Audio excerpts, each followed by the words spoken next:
Barangay Ginebra pipiliting makuha ang player na itong si DJ Fenner sa darating na PBA draft pick sa season 51. Ang tanong kung bakit, yan ang aalamin natin.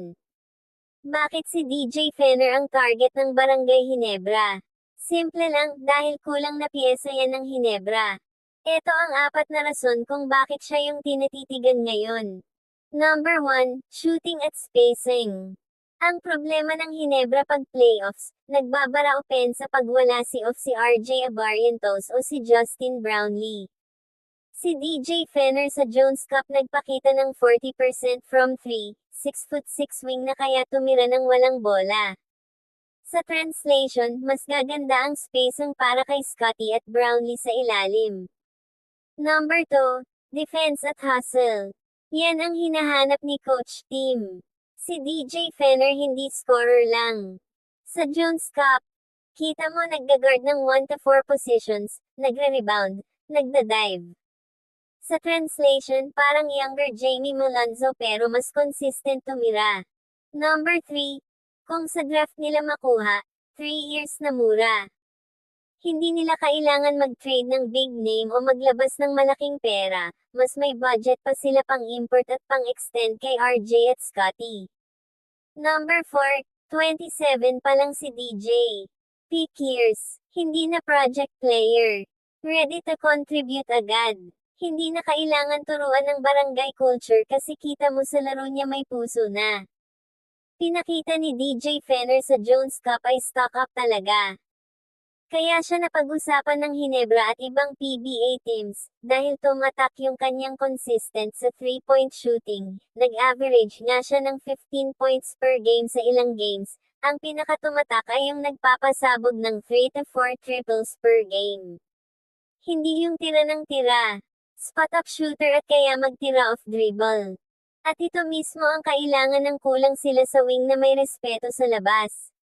Ang kanyang defense at versatility na kayang makipagbanggaan sa mga import ng ibang bansa.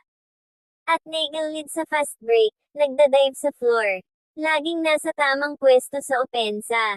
Marunong mag-cut without the ball. Hindi ball hog. Team first.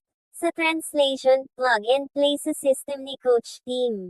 Kahit against Korea, Japan, mga may import, hindi natakot. May mga clutch shots pa siya nang dikit yung laro. Yan yung hinahanap sa PBA playoffs. Ang epekto kung mapunta si DJ Fenner sa Ginebra ay mas delikado sila. Diretsuhan tayo. Eto mangyayari. Mas magiging malawak ang opensa ng Ginebra. Sa ngayon, kapag wala si Justin Brownlee at RJ, nagbabara. Doble team kay Scottie. Kapag nandun si DJ, may isa pang shooter na rerespetuhin, 40% from 3 yan. Ang result, mas madali makakadrive si Scottie Thompson. Mas maraming kick-out kay DJ. Mas malalim na rotation sa wing. Pag nandun si DJ Fenner na 6'5" na 3 and D, pwede mag 20 minutes agad. Mas mababata at mura ang core ng Ginebra. Sa ngayon kasi puro veterans na at mahal ang sahod, kapag nandun si DJ na rookie contract for 3 years at peak age pa. At mas Ginebra yung laruan, ayaw ni Coach Tim ng maarte. Gusto niya hustle. Hindi imposible na makukuha talaga ng Ginebra si DJ Fenner, pero hindi din madali. Dahil tumaas ang stock value nito. Pero hindi pa top 3 level. Sakto pa sa range ng Ginebra. Ito ang pinaka-importante. Anong pick meron sila sa season 51? Kung nasa number 10 pababa sila, malamang makukuha na siya ng Blackwater, Terry Firma, and Lex. Kailangan nila ng shooter. Magiging bidding war, pag nakita ng ibang teams yung Jones Cup tape, mag-aagawan na yan. Lalo na yung mga teams na wala pang wing. Para makuha si DJ, baka kailangan mag-trade ng Ginebra ng future pick at player. Gagawin kaya ni Alfrancis Chua yan?